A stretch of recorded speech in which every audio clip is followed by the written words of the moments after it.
Alors, bonsoir, mesdemoiselles et messieurs. Alors, aujourd'hui, on va continuer. On a déjà expliqué les métaux et on a dit qu'un métal, il a un ou deux ou trois électrons dans sa dernière couche.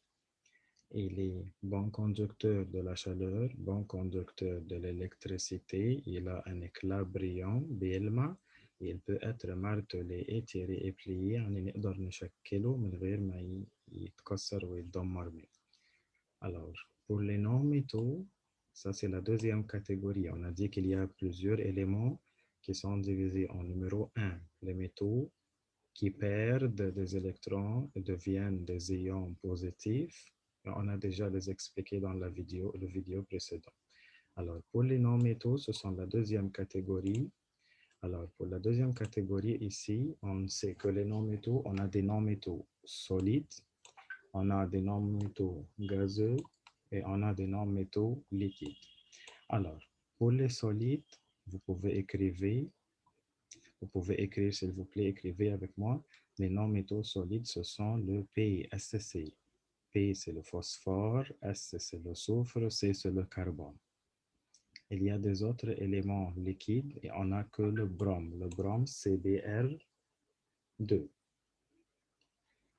Alors, les éléments gazeux, on a les gaz actifs. فاكرين الشحاتين. Alors, ce sont hydrogène, oxygène, nitrogène, le fluor et le chlore. H2, hydrogène, O2, oxygène, N2, nitrogène, F2, le fluor, Cl2, le chlore. Alors, tous ces exemples, ce sont des exemples des non-métaux, mais ça diffère de l'état physique, solide au liquide au gaz. Alors, solide, phosphore, soufre, carbone. Liquide, on n'a que le brome. Gazeux, ce sont les gaz actifs, shahatin.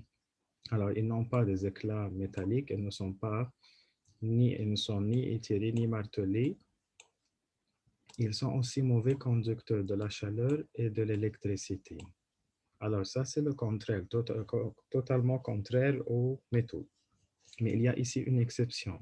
Le carbone ou le graphite, malgré qu'il est un non-métal, mais il est bon conducteur de l'électricité. Ça veut dire que tous les non-métaux sont mauvais conducteurs de la chaleur, mauvais conducteurs de l'électricité, sauf le carbone ou le graphite qui est un bon conducteur de l'électricité et mauvais conducteur de la chaleur.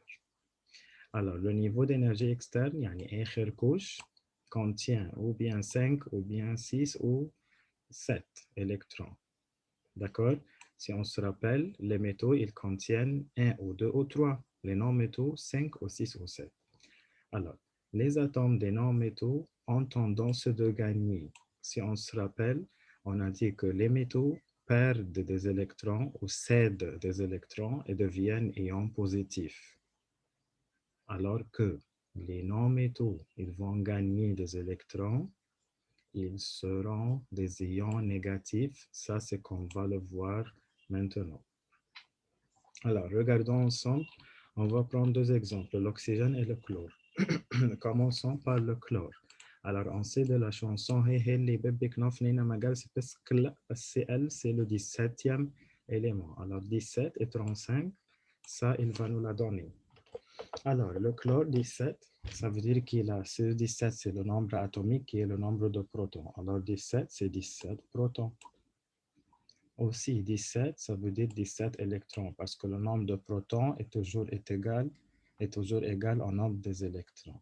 Et les neutrons, je vais les obtenir quand je vais soustraire le 35 moins 17, 18 neutrons. Alors, je vais faire la distribution de ces 17 électrons, 2, 8, 7, et ça, c'est l'atome, on dit atome neutre ou l'atome de chlore. Alors, 2, 8, 7. Alors, est-ce que c'est plus facile de perdre 7 électrons ou gagner un seul électron pour être saturé? On sait que cette troisième couche est saturée par 8 électrons. Alors, il en a déjà 7. Alors, il lui reste seulement un électron. Alors, il va gagner un seul électron pour être saturé. Alors, il va se transformer de 2, 8, 7. Il va gagner un électron. Il va devenir 2, 8, 8. Regardez, 2, 8, 7. Ici, il va devenir 2, 8, 8. Alors, je vais copier le proton comme il est sans changer, 17, 17. Le neutron aussi ne change jamais. Alors, ce 18. Mais les électrons, leur nombre va augmenter. زي كان 17 كسب 1 بقى 18. Alors, je regarde. J'ai 17 protons et 18 électrons. Qui a le plus grand nombre? مين يكسب الإلكترون ولا البروتون هنا؟ الإلكترون vont gagner. Alors, l'électron, ils ont le signe moins. فاروح حاطط فوق الكلور le signe moins. اللي يكسب نحط السيني بتاعته. طب لو كان البروتون زي كان في الميتال، البروتون هو اللي بيكسب، هو اللي أكتر، كنا بنحط بلس. طيب هو الإلكترون كسبانين بروتون de quelle différence? 18 moins 17, c'est d'une différence de 1. Alors je peux écrire Cl moins 1 ou je peux écrire seulement moins parce qu'on n'écrit pas le 1 dans la chimie. Alors, ça sera, le mot moins sera traduit en français facile en ion négatif. Négatif. Alors, بعد ما الأتوم تكسب أو تخسر مش بنسميها أتوم، بنسميها إيون. ولما يبقى عليه علامة موان معناها إن عندها إلكترون زيادة، يبقى دي بسميها نيجاتيف. طب autre exemple pour mieux comprendre. L'oxygène, 8-16. Alors, pour l'oxygène, on sait qu'il a 8 protons de son nombre atomique qui sont aussi égaux aux 8 électrons et aussi 16 moins 8, ça fait 8 neutrons. D'accord, alors je vais la distribution électronique de cet atome d'oxygène, ça sera 8 électrons, il y a 2, 6. Alors il a 6 électrons dans la dernière couche, la deuxième couche عنده, et il a besoin de seulement 2 électrons. Alors quel est le plus facile? Qui est le plus facile? Alors c'est de perdre tous ces 6 électrons ou de gagner seulement 2 électrons. أنهي أسهل؟ يكسب أو يستلف 2 électrons. Alors maintenant, quand il va gagner 2 électrons, il va se transformer de 2, 6, هيزيد 2 électrons, هيبقى 2, 8. OK? Alors, طيب هو كده بقى عنده كام إلكترون؟ بدل ما كان عنده 8 كسب 2 تاني فبقى عنده 10. Alors, au lieu d'avoir 8 électrons, ils se sont transformés, le nombre a augmenté de 2, فيبقوا 10 électrons. Les protons et les neutrons ne changent jamais, بنقلهم زي ما هم. Alors, je vais voir qui va gagner, les électrons ou les protons. J'ai 10 électrons et 8 protons. Alors, les électrons vont gagner. Alors, je vais mettre le signe du vainqueur. اللي يكسب نحط علامته. L'électron علامته moins. طيب, à combien? Quelle est la différence ici? Alors, les électrons vont gagner d'une différence de 2 parce qu'il y en a 10 électrons et 8 protons. Alors, يكسب فرق 2. Alors, je vais mettre moins 2. Alors, regardez, le signe moins, ça ne va pas dire qu'il a perdu 2 électrons. Moins dit, يعني électron. اختصار كلمة électron. Alors, d'ici, on sait que tous les non-métaux, أي non-métaux عنده 5 أو 6 أو 7 électrons. احنا هنا خدنا exemple عن واحد عنده 7 واحد عنده 6. OK? Alors, il toujours gagne des électrons et se transforme en ion négatif. Alors, pour une chanson, pour ne pas l'oublier, alors je vais dire les non-métaux gagnent, et gagne se termine par NE, et devient ion négatif, et le mot négatif commence aussi par NE. Et bien, tous les non-métaux gagnent des électrons et deviennent des ions négatifs.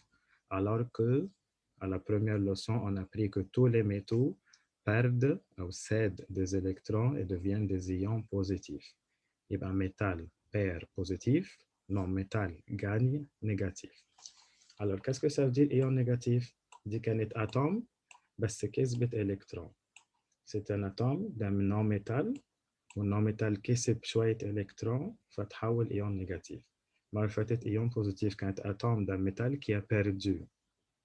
يبقى سميها ion positif. لكن ion négatif دي atome d'un non-métal وكسبت فبتبقى ion négatif. ليه عليها علامة الموان؟ نيجاتيف يعني موان. ليه بحط علامة الموان؟ عشان عدد الإلكترون بيبقى أكبر من البروتون، والإلكترون هي السيني بتاعتها علامة الموان، واللي يكسب نحط العلامة بتاعته. OK? Alors, pour vous de faire cet exercice, je veux la distribution électronique de l'aluminium 1327, nitrogène 714.